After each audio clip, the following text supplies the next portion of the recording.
Migraine ഉള്ള പലർക്കും വെളിച്ചം ഒരു ബുദ്ധിമുട്ടാണ്. എസ്പെഷ്യലി തലവേദന വരുന്ന സമയത്ത് കണ്ണടച്ച് കിടക്കാനോ ഡാർക്ക് റൂമിൽ ഒറ്റയ്ക്കിരിക്കാനോ ആവും അവർക്ക് തോന്നാം. നോർമൽ ആളുകളുമായിട്ട് കമ്പയർ ചെയ്യുമ്പോൾ മൈഗ്രെയിൻ ഉള്ളവരുടെ ബ്രെയിൻ കൂടുതൽ സെൻസിറ്റീവ് ആണ്. അതുകൊണ്ട് ലൈറ്റിനോട് പേടി, ഇറിറ്റേഷൻ ഇതൊക്കെ അവർക്ക് തോന്നാം. ഇതിനെയാണ് ഫോട്ടോഫോബിയ എന്ന് പറയുക. കണ്ടിന്യൂസ് ആയി സ്ക്രീനിലേക്ക് നോക്കുക, മൊബൈൽ ഫോൺ, ലാപ്ടോപ്പ് ഒക്കെ യൂസ് ചെയ്യുക, രാത്രി യാത്ര ചെയ്യുമ്പോൾ വാഹനങ്ങളുടെ ലൈറ്റ്, സ്ട്രീറ്റ് ലൈറ്റ്, പല ബിൽഡിങ്ങിൽ നിന്നും വരുന്ന ശക്തമായ വെളിച്ചം, ആർട്ടിഫിഷ്യൽ ലൈറ്റ്, ഇതിനോട് കണ്ടിന്യൂസ് ആയ എക്സ്പോഷർ വരുന്നത് മൈഗ്രെയിൻ ട്രിഗർ ചെയ്യാം. കൂടാതെ കണ്ടിന്യൂസ് ആയി വെളിച്ചം വരുന്നത് നമ്മുടെ ഇന്റേണൽ ബയോളജിക്കൽ ക്ലോക്ക്, അതായത് സിർക്കാഡിയൻ ഋതത്തിൽ മാറ്റങ്ങൾ ഉണ്ടാക്കാം.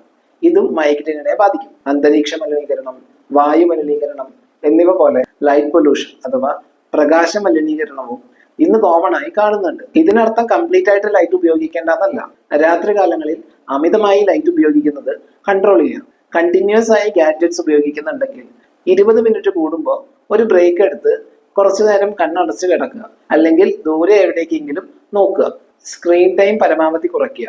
പ്രത്യേകിച്ച് ഉറങ്ങാൻ പോകുന്നതിന് 1 മണിക്കൂർ മുമ്പെങ്കിലും ഓവറായ ലൈറ്റ് എക്സ്പോഷർ നിയന്ത്രിക്കുക.